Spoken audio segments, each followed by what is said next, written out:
can we take a minute and talk about education and talk about the contrast between myself, this campaign, and the person who sat at the pinnacle of the El Paso Independent School District on the Board of Trustees, Miss Fennenbach.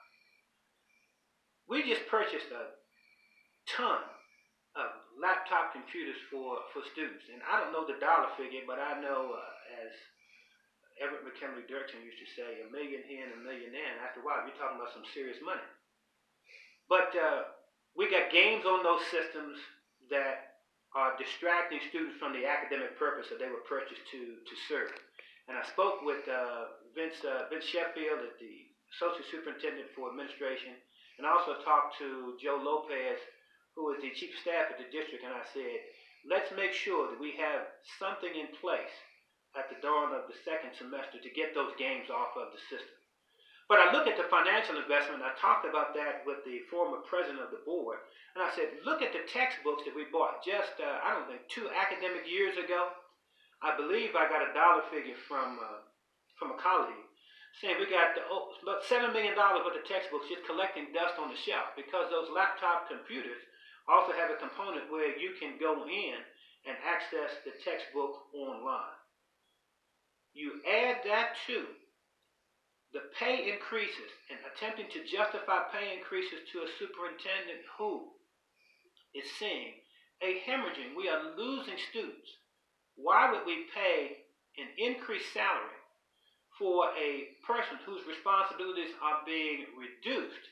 We are now in competition with other school districts because of demographic shifts.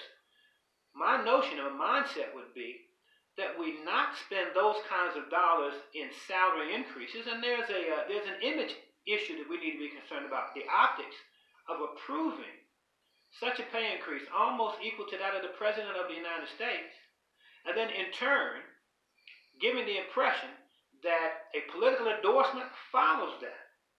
Now, true, false, coincident, not coincident, the optics are bad. We have gone through these surreptitious activities. We remember what life was like under Dr. Garcia.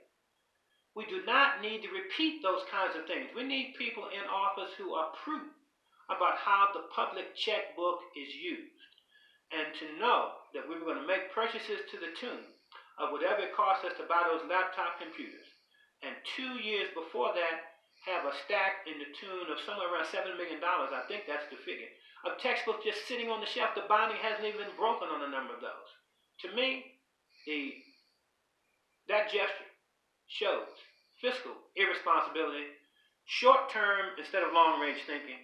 And when you take a look at some of the sins of the Congress at the national level, we know that Republicans can no longer claim the mantra of being deficit hawks, because they just approved a $1 trillion tax package that's going to blow a hole in the deficit within the next decade.